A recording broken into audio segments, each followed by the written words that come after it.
Hello everybody and welcome back. Welcome back indeed. So we're looking now at question number 21 on our 2016 grade 7 Gauss. This is the first part C question. As you can see, they are worth 8 marks each, and we've got 5 of them to do. Okay. So, what have we got here for question number 21? A 10 by 10 grid is created using 100 points as shown. So here we go, 10 by 10. All right. Point P is given. There it is. One of the other 99 points is randomly chosen to be Q. So we could have, Q up here, or Q over here, or maybe this one here is Q, that sort of a thing. That's what we're looking at. And what about this randomly chosen Q? What is the probability that the line segment PQ is vertical or horizontal? Okay, so if I chose, for example, P to be here, you know what? They're already black dots. Let's make this really obvious. If I chose Q to be here randomly, this line segment here, Q to P, is not vertical or horizontal. But if I chose, randomly Q happens to be here, this line segment is a vertical line. Or if we had one, let's say, Q is right here, that would be horizontal. So that's the sort of thing we're looking at. Now, it's a probability question, which means we're going to have to do 2 calculations. We're going to first have to find the number of possible points we could choose. And then we want the number that we want.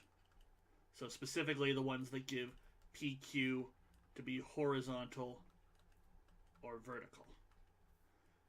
And we want to divide that by the number of possible points to choose.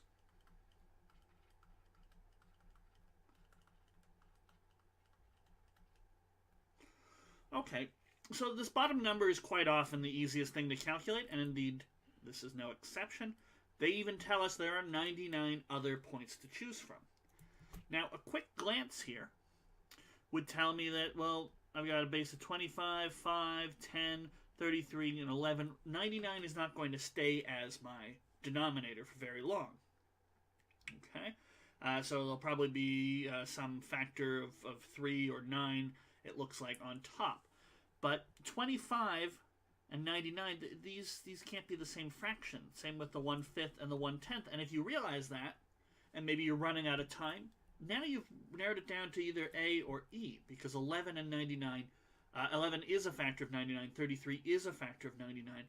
So we could have had, for example here, 15 out of 99 divided by 3 on top and bottom and gotten 5 out of 33. So E could be an answer, A could be, but there's no way to get 1/5 for B.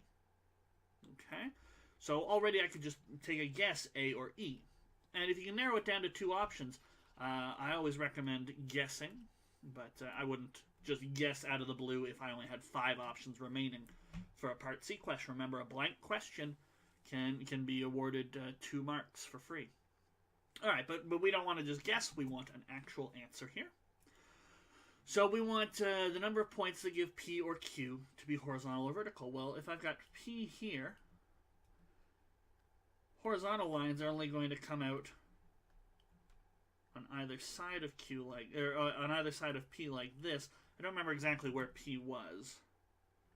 It's 3 from the side and 2, 4, 6 from the other side. There go, 2, 4, 6. I've got 1 too many points there, and not enough points there. So Q could be this point, this point, this point, this point, this point, or this point, and then this point or this point. So that'd be 9 other points that we could have. Okay, because it's a 10 by 10 grid, so I know in total there's 10 across, and then we lose 1 for P there.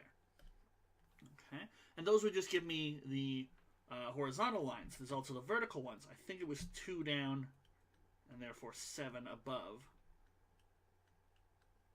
Okay. But these are the only ones that give me vertical lines. Yes, P is 2 from the bottom.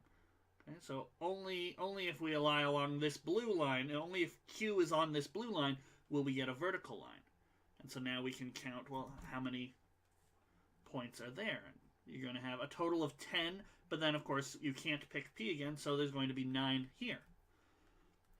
So 9 in the vertical, 9 cues that would give me a vertical line, 9 cues that would give me a horizontal line, and that's 18 out of 99. Okay, now that doesn't look like any of our options, but notice that 99 and 18 both are multiples of 9, so if we divide the top by 9 and divide the bottom by 9, we get 2 out of 11, and that is answer A. All right. So that's a nice way to start off our part C. I will see you for question number 22 in the next video. Until then, take care.